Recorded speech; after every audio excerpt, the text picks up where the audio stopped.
تم کیوں کر کفر کروگے جبکہ تم کو اللہ کی آیتیں پڑھ پڑھ کر سنائی جاتی ہیں اور تم میں اس کے پیغمبر موجود ہیں، اور جس نے اللہ کی ہدایت کی رسی کو مضبوط پکڑ لیا وہ سیدھے رستے لگ گیا۔ اور سب مل کر اللہ کی ہدایت کی رسی کو مضبوط پکڑے رہنا اور متفرق نہ ہونا، اور اللہ کی اس مہربانی کو یاد کرو جب تم ایک دوسرے کے دشمن تھے تو اس نے تمہارے دلوں میں الفت ڈال دی اور تم اس کی مہربانی سے بھائی بھائی ہو گئے، اور تم آگ کے گڑھے کے کنارے تک پہنچ چکے تھے تو اللہ نے تم کو اس سے بچا لیا۔ اس طرح اللہ تم کو اپنی آیتیں کھول کھول کر سناتا ہے تاکہ تم ہدایت پاؤ۔ اور تم میں ایک جماعت ایسی ہونی چاہیے جو لوگوں کو نیکی کی طرف بلائے اور اچھے کام کرنے کا حکم دے اور برے کاموں سے منع کرے، یہی لوگ ہیں جو نجات پانے والے ہیں۔ اور ان لوگوں کی طرح نہ ہونا جو متفرق ہو گئے اور احکام بین آنے کے بعد ایک دوسرے سے خلاف و اختلاف کرنے لگے، یہ وہ لوگ ہیں جن کو قیامت کے دن بڑا عذاب ہوگا، جس دن بہت سے منہ سفید ہوں گے اور بہت سے سیاہ۔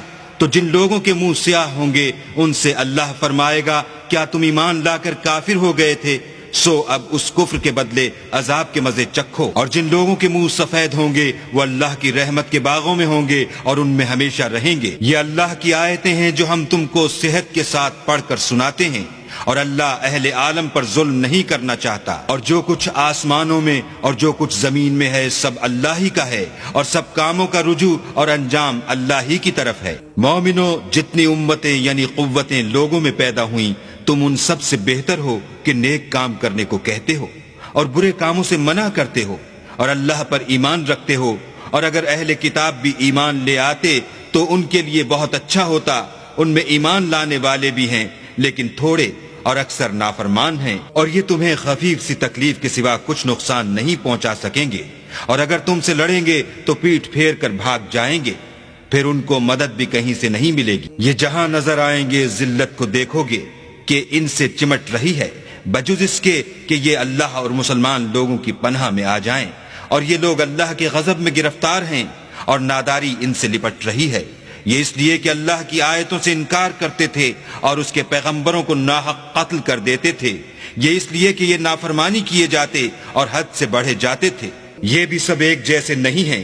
ان اہل کتاب میں کچھ لوگ حکم خدا پر قائم بھی ہیں جو رات کے وقت اللہ کی آیتیں پڑھتے اور اس کے آگے سجدے کرتے ہیں، اور اللہ پر اور روز آخرت پر ایمان رکھتے اور اچھے کام کرنے کو کہتے اور بری باتوں سے منع کرتے اور نیکیوں پر لپکتے ہیں، اور یہی لوگ نیکوکار ہیں۔ اور یہ جس طرح کی نیکی کریں گے اس کی ناقدری نہیں کی جائے گی، اور اللہ پرہیزگاروں کو خوب جانتا ہے۔ جو لوگ کافر ہیں ان کے مال اور اولاد اللہ کے عذاب کو ہرگز نہیں ٹال سکیں گے، اور یہ لوگ اہل دوزخ ہیں کہ ہمیشہ اسی میں رہیں گے۔ یہ جو مال دنیا کی زندگی میں خرچ کرتے ہیں اس کی مثال ہوا کی سی ہے جس میں سخت سردی ہو، اور وہ ایسے لوگوں کی کھیتی پر جو اپنے آپ پر ظلم کرتے تھے چلے اور اسے تباہ کر دے، اور اللہ نے ان پر کچھ ظلم نہیں کیا بلکہ یہ خود اپنے اوپر ظلم کر رہے ہیں۔ مومنوں، کسی غیر مذہب کے آدمی کو اپنا رازدار نہ بنانا، یہ لوگ تمہاری خرابی اور فتنہ انگیزی کرنے میں کسی طرح کی کوتاہی نہیں کرتے اور چاہتے ہیں کہ جس طرح ہو تمہیں تکلیف پہنچے۔ ان کی زبانوں سے تو دشمنی ظاہر ہو ہی چکی ہے، اور جو کینے ان کے سینوں میں مخفی ہیں وہ کہیں زیادہ ہیں۔ اگر تم عقل رکھتے ہو تو ہم نے تم کو اپنی آیتیں کھول کھول کر سنا دی ہیں۔ دیکھو تم ایسے صاف دل لوگ ہو کہ ان لوگوں سے دوستی رکھتے ہو حالانکہ وہ تم سے دوستی نہیں رکھتے، اور تم سب کتابوں پر ایمان رکھتے ہو اور وہ تمہاری کتاب کو نہیں مانتے،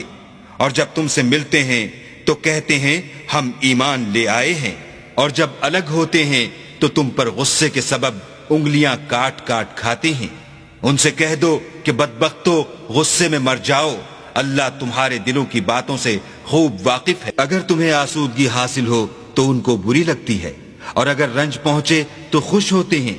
اور اگر تم تکلیفوں کی برداشت اور ان سے کنارہ کشی کرتے رہو گے تو ان کا فریب تمہیں کچھ بھی نقصان نہ پہنچا سکے گا۔ یہ جو کچھ کرتے ہیں اللہ اس پر احاطہ کیے ہوئے ہے۔ اور اس وقت کو یاد کرو جب تم صبح کو اپنے گھر سے روانہ ہو کر ایمان والوں کو لڑائی کے لیے مورچوں پر موقع بموقع متعین کرنے لگے، اور اللہ سب کچھ سنتا اور جانتا ہے۔ اس وقت تم میں سے دو جماعتوں نے جی چھوڑ دینا چاہا، مگر اللہ ان کا مددگار تھا، اور مومنوں کو اللہ ہی پر بھروسہ کرنا چاہیے۔ اور اللہ نے جنگ بدر میں بھی تمہاری مدد کی تھی، اور اس وقت بھی تم بے سر و سامان تھے، بس اللہ سے ڈرو اور ان احسانوں کو یاد کرو تاکہ شکر کرو۔ جب تم مومنوں سے یہ کہہ کر ان کے دل بڑھا رہے تھے کہ کیا یہ کافی نہیں کہ پروردگار 3000 فرشتے نازل کر کے تمہیں مدد دے؟ ہاں، اگر تم دل کو مضبوط رکھو اور اللہ سے ڈرتے رہو اور کافر تم پر جوش کے ساتھ دفعتاً حملہ کر دیں تو پروردگار 5000 فرشتے جن پر نشان ہوں گے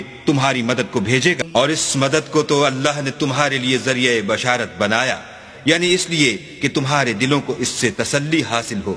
ورنہ مدد تو اللہ ہی کی ہے جو غالب اور حکمت والا ہے۔ یہ اللہ نے اس لیے کیا کہ کافروں کی ایک جماعت کو ہلاک یا انہیں ذلیل و مغلوب کر دے کہ جیسے آئے تھے ویسے ہی ناکام واپس جائیں۔ اے پیغمبر، اس کام میں تمہارا کچھ اختیار نہیں۔ اب دو صورتیں ہیں، یا اللہ ان کے حال پر مہربانی کرے یا انہیں عذاب دے کہ یہ ظالم لوگ ہیں۔